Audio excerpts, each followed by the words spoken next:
끊임없이 한평생 나가자던 뜨거운 맹세 동지는 간대었고 길이 빨만 나부겨. 올해는 5.18 민주화운동 40주년을 맞는 해입니다. 80년 5월 이후 40년이 흘렀지만 5.18의 역사와 진실은 현재까지도 끊임없이 왜곡되고 훼손돼 왔는데요. 그 가운데 전두환 씨와 관련된 재판이 있습니다. 얼마 전 5.18 헬기 사격을 증언한 고 조비오 신부에 대한 사자 명예훼손 혐의로 재판에 넘겨진 전두환 씨에게 검찰이 징역 1년 6개월을 구형하면서 전국적인 관심이 쏠렸는데요. 5.18 명예훼손 관련 재판에서 검찰이 전두환 씨에게 징역 1년 6개월을 구형했습니다. 검찰은 역사적 아픔을 기억하는 사람들을 조롱하는 것을 표현의 자유나 역사적 상대주의로 정당화해서는 안 된다며 이번 판결로 역사적 정의를 바로 세워달라며 이같이 요청했습니다. 그래서 오늘은 진실을 밝히기 위해서 전두환 회고록 소송을 이끌고 있는 김정호 변호사 모시고 말씀 나눠보겠습니다. 안녕하십니까? 안녕하십니까? 반갑습니다. 지난달에 대한변호사협회 우수 변호사로 선정이 되셨어요. 예. 네, 일단 축하를 많이 받으셨을 테고 어깨가 많이 무거우실 것 같습니다. 어떠신가요? 사실 제 목표가 나쁘지 않은 변호사, 좋은 변호사 되기는 어려우니까 나쁘지 않은 변호사이고 싶었는데 네. 이 상을 받으니까 제가 좋은 변호사인가라는 생각을 한번 해봤고요. 네. 오히려 저보다는 더 빛나지 않은 곳에서 돈이 안 되는 일로 정말로 열심히 이름 없이 공익활동하는 많은 변호사님들이 계시거든요. 네. 그분들보다 제가 받아서 좀 그런 민망하다는 마음이 들었는데 네. 그래도 더 분발해서 네. 같이 열심히 하라는 그런 의미로 그렇게 네. 받았습니다. 예. 네. 그동안에 다양한 공익변호에 많이 앞장서셨는데 어떤 변호들을 맡으셨나요? 전두환 관련 재판. 해서 2017년 4월에 느닷없는 회고록이 발간돼서 그렇죠. 그거에 대한 출판 금지나 손해배상 또 형사적으로 지금 조비오 신부님에 대한 명예훼손 관련 사건 그리고 이제 박근혜 정부 때는 국정원 댓글 사건 관련된 네. 그 사건 그리고 이명박 정부 때는 한상률 청장에 대해서 그 나주 세무서에 있는 공무원이 어떤 소신 발언을 했다가 또 명예훼손으로 고초를 네. 겪었어요. 그거에 대한 공익소송 그리고 지금은 많이 없는데 한총련이나 남총련 의장 학생들에 대한 국가보안법 관련된 시국 사건 네. 근로정신대 할머니들에 대한 미쓰비시와의 소송 이런 것들을 주로 저뿐만 아니라 선후배들과 같이 함께 해오고 있습니다. 지난 5일이었습니다. 사자 명예훼손 혐의로 기소된 전두환 씨 마지막 결심 공판에서 예. 검찰이 1년 6개월을 구형을 했어요. 예. 마지막 1심 선고만 남았습니다. 예. 변호사님 지금 심정이 어떠신가요? 전두환 스스로가 과거에 40년 전의 범죄를 스스로 현재로 소환한 재판이라고 저는 평가하고 싶습니다. 왜냐하면 오히려. 예, 전두환이 이 사건의 회고록을 처음 출간한 당시에는 네. 다 지쳐서 이제 5.18 언제까지 우리 5.18에 과거에 집착할 거냐 그만하자. 예. 다 그런 분위기였어요. 이게 동력이 진상규명의 동력이 많이 상실된 시점인데 네. 5.18 진상규명의 문제가 40년 전의 과거의 문제가 아니라 현재 해결해야 될 정말 그 미연의 과제라는 것을 전두환 스스로 우리 사회에 던져주었어요. 네. 그래서 전두환이 스스로 이 사건을 끌고 왔고 네. 본인의 의도는 역사를 왜곡하기 위한 나쁜 의도였지만 네. 오히려 전두환이 재판 과정, 수사 과정에서 계속 뻔뻔하게 반성하지 않고 이렇게 거짓말을 일관하면서 우겨줬기 때문에 네. 그거에 대한 반박 차원에서 많은 진실의 퍼즐들 또 많은 증거들이 오히려 법정에 현출되기도 했고 또 햇볕을 보게 됐기 때문에 네. 전두환의 의도하고는 달리 오히려 진상규명의 디딤돌이 됐고 진상규명의 계기가 된 이게 하나의 역사의 아이러니가 아닌가.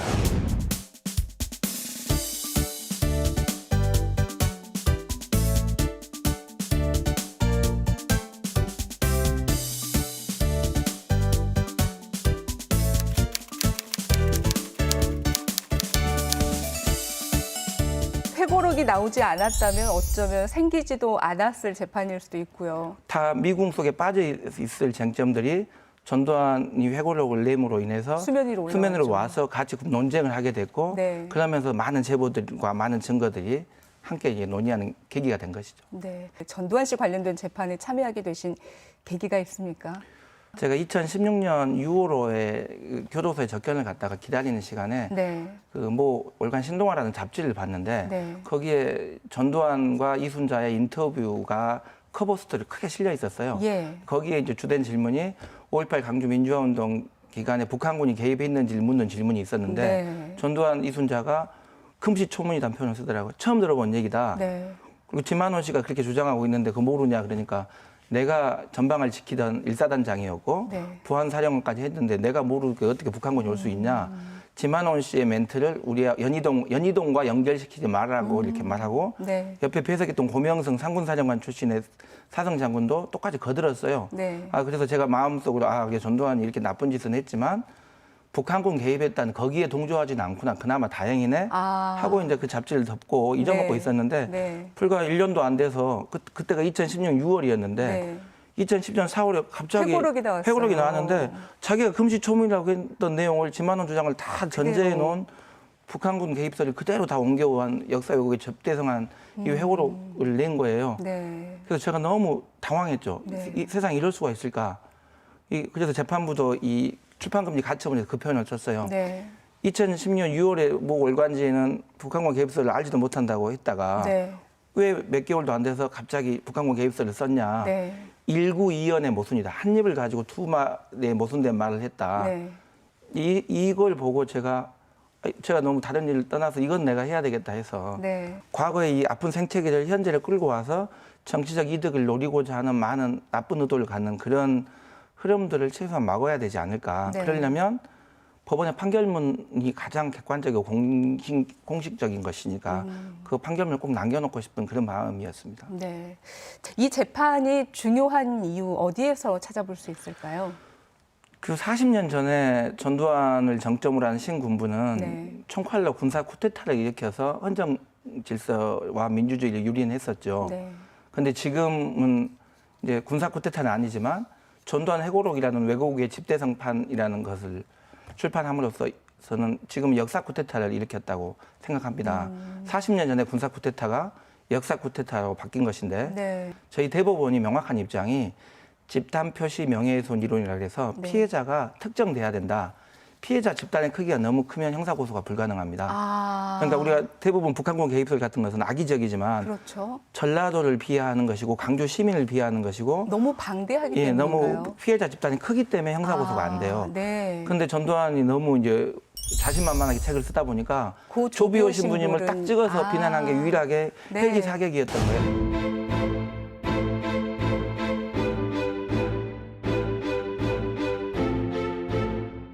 아무리 은폐하려고 하고 혹은 호도 내지는 왜곡 조작을 하려고 할지라도 그들은 틀림없이 그때 당시 그 기간 동안에 수차에 걸쳐서 시민들을 공중에서 공격한 것이 사실입니다.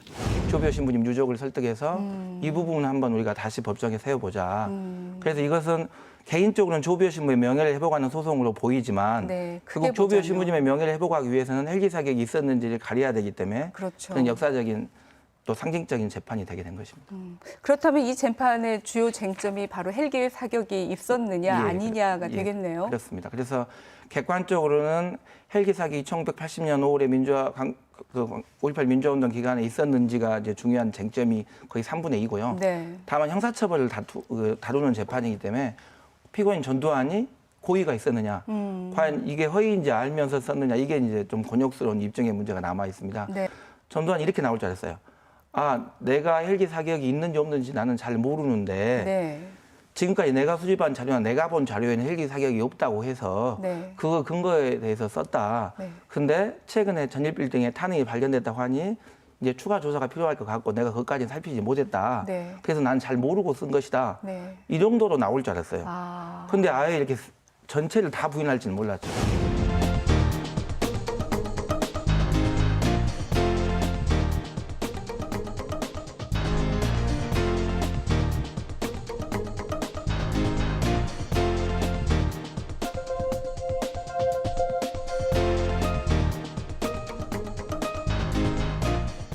헬기 사격은 무차별적이고 비인도적인 것으로 계엄군의 진압 작전의 야만성과 잔악성 그리고 범죄성을 드러내는 증거입니다.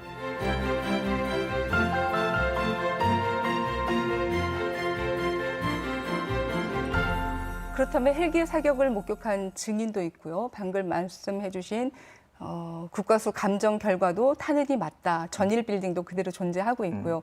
그럼에도 불구하고 계속 그렇게 전두환이 아니다라고 부인하는 이유, 근거는 뭘까요? 왜냐하면 계속 그 전두환을 비롯한 신군부는 자기들의 그 학살을 정당화하기 위해서 정당화 때문이죠. 정당화해서 뭐라고 주장하고 있냐면 시민들이 먼저 무장해서 공격을 하니 자위권을 발동해서 할 수 없이 한 것이라는 주장을 지금까지 강변하고 있는데 네. 헬기 사격이란 것은 전쟁 시에 적군을 향해서 전투를 할 때 가장 야만적인 진짜 적군을 향한 전투 행위입니다. 그렇죠. 그렇다면 일반 시민을 향해서 헬기 사격을 했다는 것이 인정이 된다면 네. 지금까지 신군부가 유지했던 진압의 논리, 논리들이 자위권 발동의 논리가 일순간에 뒤집어지게 완전히 되는 거죠. 무너지기 때문에 네.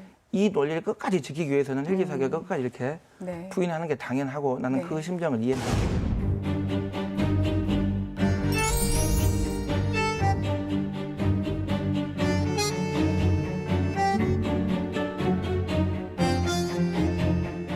발포 명령 부인합니까? 발포 명령 사과할 생각 없으세요? 2019년에 드디어 피고인으로 광주 법정에 서게 됩니다. 그때 변호사님 심정이 어떠셨나요? 사실 전두환 해고를 2017년 4월에 출간되고 바로 한 달 있다가 바로 고소했거든요. 네. 근데 검찰의 기소가 1년 있다가 네. 2018년 5월 3일 날 있었어요. 네. 그러니까 검찰도 수사와 기소에 고심을 많이 하고 1년이 걸렸고 다시 전두환이 법정에 서는 것이 또다시 2019년 3월 11일에 한 번 왔고 예. 재판장이 바뀌어서 올해 이제 한 번 더 왔죠. 두 번 그렇죠. 왔는데 저는 이제 그 생각을 했어요. 전두환이 계속 핑계를 여러 가지 핑계를 대면서 안 올 때 전두환이 피고인인 재판인데 전두환이 없는 재판인 거예요. 네. 그 재판이 희화화되고 있죠. 그렇죠. 전두환은 골프 치고 호화 만찬하고 놀고 있는데 네.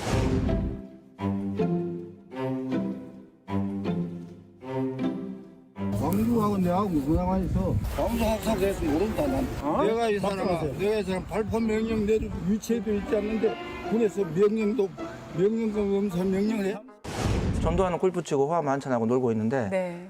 이 나머지 사람들이 진실을 밝히기 위해서 전두환 없이 재판하고 있는 일반적인 형사 절차에서 볼 수 없는 좀 총국이 발생하고 있는 거잖아요. 네. 그런데 이제 결국 전두환이 이 강제 구인을 앞두고 법정에 서니까 역사는 그래도 그런 모습들을 용인할 수 없는구나 이 시대가. 그리고 네. 법정에 앞에서 제 앞에 딱 앉아 있는 모습을 보고 바로 앞에 계시나요? 예, 피고인으로 앉아 있는 모습을 보고 최소한의 가해자가 역사와 국민 앞에서 반성과 사죄를 못 하겠다고 한다면 네. 인간의 양심을 가졌다면 최소한 침묵을 했으면 좋았을 것을 침묵하지 않고 오히려 적극적인 왜곡에 나서서 2차 가해를 하니까 그 당신 스스로 자초한 법정에 또 선 것이다. 네. 이건 인과응보이다라고 네. 생각을 했습니다. 네. 저는 이제 이 재판을 쭉 한 번도 빠짐없이 2년 6개월의 재판을 처음부터 끝까지 다 지켜봤는데 네. 이게 민주주의의 역설이라는 느낌도 들었어요. 왜냐하면 전두환은 헌정질서를 유린해서 군사 쿠데타로 집권해서 7년을 집권한 독재자였는데 그러니까 민주주의를 파괴한 사람이죠. 네. 결국 본인은 민주주의를 파괴했지만 6월 항쟁을 통해서 시민들이 다시 민주주의를 세웠잖아요. 네. 그 민주주의 혜택을 전두환이 보고 있는 거죠. 왜? 그렇죠. 정당한 절차를 통해서 재판받고 누구도 본인에게 린치를 가하지 않는 상태에서 안전하게 재판을 받고 있고 네. 오히려 5.18 피해자들은 법정에서 침묵을 강요당합니다. 절대로 전두환한테 뭐라고 하지 하면 안 되고 마라. 네. 오히려 사법적인 단죄만을 바라면서 오히려 그 울분을 참아야 되면서 가해자 피해자가 뒤바뀌어 있죠. 오히려 용서하겠다고 그러세요 피해자들이. 네. 근데 용서하려고 하면 어떻게 됩니까? 본인이 반성하고 용서를 구해야 이 용서할 수 그렇죠. 있잖아요.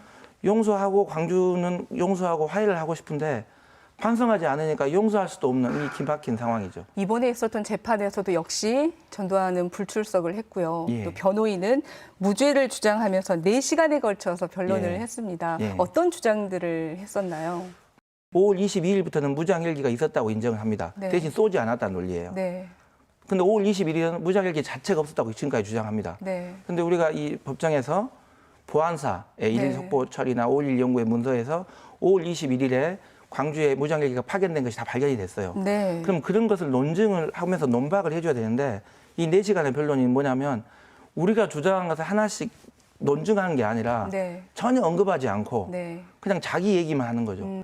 허위를 기록한 책을 쓸고 와서 그 출판 기념회를 했다는 느낌도 들고 네. 국회에서 의사진행 방해하는 그 필리버스터 있잖아요. 네. 필리버스터 시간 채우는 그런 느낌을 받았습니다. 사자 명예훼손죄 경우에는 최고 형량이 징역 2년 또는 금고, 벌금 500만 원형인데 이 1년 6개월 구형에 대해서 어떻게 생각하시나요? 사실 1년 6개월의 징역형에 그것도 실형을 구형했기 때문에 네. 검찰도 역시 이 사건의 역사적 의미나 중대성을 충분히 고려하고 양형 기준까지 고려했다고 보기 때문에 그래도 그 자체로도 진일보하고 의미가 있는 것이다. 네. 95년도에는 헬기 사격에 대한 제대로 수사도 않고 덮었던 검찰이 이번에 의지를 가지고 기소도 했고 구형도 징역 1년 6개월의 실형을 구형했기 때문에 네. 이 역사적 의미는 부여할 수 있다고 생각하고 있습니다. 명백하게 고인의 명예를 훼손했다라고 보는 것이죠. 지금 사실은 저는 이렇게 보는 겁니다. 조비오 신부님이 거짓말하고 있다고 근거를 대야 되거든요. 네. 근데 조비오 신부님이 거짓말하고 있지 않다는 근거는 너무나 많은데 그러면 전두환 측에서 그 근거를 대야 되는데 근거를 대지 않으면서도 성직자라는 말이 무색한 파렴치 않은 거짓말쟁이라고 했던 것이고 근데 이제 당시에 전두환의 지위가 육군 보안사령관 겸 중앙정보부장 서리입니다. 전국의 모든 정보를 다 취합하고 본인이 은폐해 놨지만 최근에 가장 나왔던 것이 보안사에 그 보안사 일일 속보 처리 가장 중요한 숨겨놓은 증거들이었는데 본인이 실시간으로 그 보고를 받은 사람이 이걸 이렇게 비난할 수 있겠는가. 최소한 자기가 이 합리적인 문제 제기를 하려면 논쟁의 여지가 있으니 더 고민해 보자. 한번 우리 사회가 한번 그 진실을 찾아보자는 정도 했다면 우리가 또 수긍하겠죠. 그게 논쟁이니까. 네. 근데 더더군다나 이 전두환 해고론은 2017년 4월에 발간됐는데 2017년 1월 12일 날 국가수가 전일빌딩에 대한 헬기 사격 타는 감정 결과를 발표합니다. 네. 전 매스컴에서 각 TV에서 그래픽까지 해가지고 떠들썩하게 보도가 되고 있었어요. 그러면 이 책을 내기 전에 최근에 전일빌딩에 헬기 사격 타는이 발견됐다는 감정 결과가 나왔기 때문에 헬기 사격의 진실에 대한 진일보한 증거가 나왔지만 나는 여전히 의문이다. 네. 그 정도만 의혹을 제기했다면 가능하겠지만 그걸 보고도 한 가지 언급 안 하면서 자기 논리만 펴면서 이 성직자의 탈을 쓴 사탄, 네. 그건 피터슨 목사한테 한 말이지만 또 성직자라는 말이 무색한 파렴치한 거짓말 이렇게 원색적인 비난을 했기 때문에 그 의도성을 우리가 어떻게 그건 최소한 미필적 고의라고 있는 악의적 행위라고 보는 것이죠. 향후 일정들을 좀 살펴보겠습니다.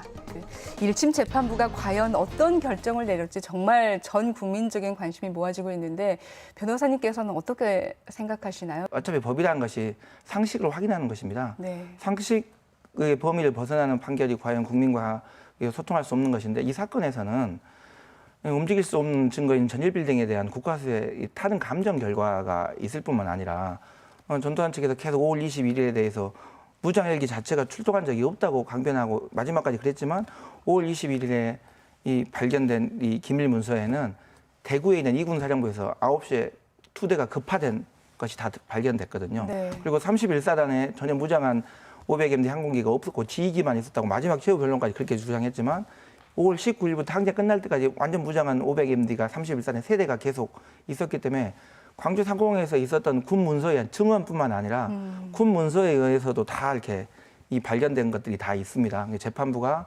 국가기관의 감정 결과라든가 또 국가기관의 어떤 그런 문서들, 단순히 증언을 넘어서는 그런 객관적 물증이 있기 때문에 이런 것들에 대한 증거 평가를 저는 합리적으로 할 것이라고 기대하고 있고요. 유죄가 인정이 된다면 검찰이 실형 구형을 했기 때문에 재판부도 실형을 할 것으로 생각합니다. 다만 지만원의 경우에 올해 2월에 서울중앙지법에 1심을 할 때 징역 2년을 선고하면서도 네.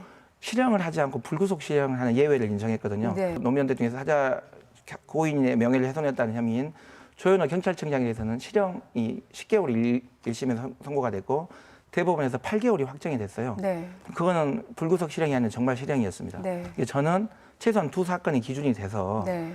이 사건이 법정형이 약해서 단기 실형에 불과하겠지만 그래도 단 몇 개월이라도 이 죄를 짓고 반성하지 않은 피고인이 그 심판을 받고 네. 그런 법의 엄중함, 준엄함을 보여주는 그래서 국민으로 하여금 잘못을 했을 뿐만 아니라 잘못을 할 수 있는데 잘못을 반성하지도 않는 그런 피고인이 어떤 사필 규정으로 인해서 어떤 판결을 받고 또 사법적 정의가 서는 역사적 정의가 서는 그 장면을 우리가 교훈으로 받는 그런 상황이 되기를 기대하고 있는 것입니다. 네. 1심 선고 재판에는 반드시 출석을 해야 하는 것이죠.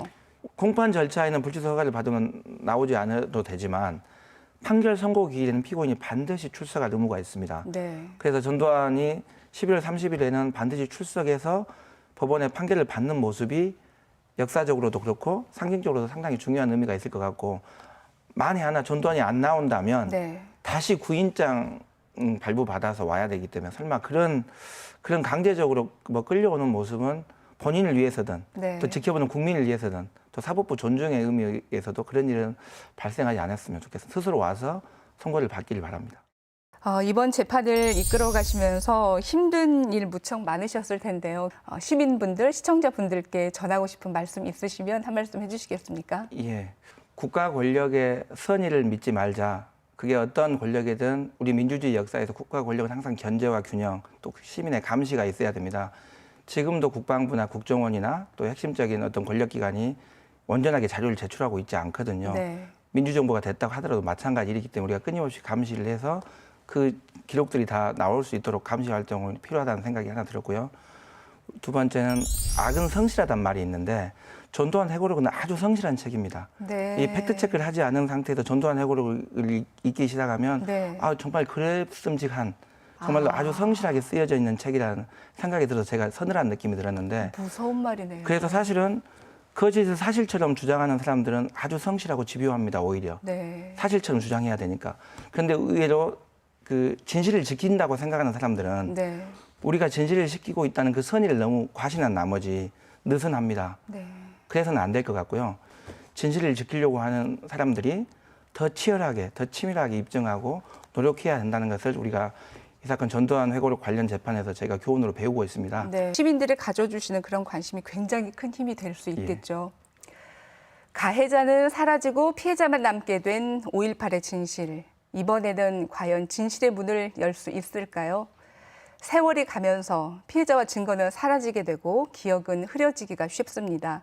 더 늦기 전에 5월의 진실이 밝혀지기를 바라면서 집중 인터뷰 여기에서 마치겠습니다. 함께해 주신 여러분 고맙습니다.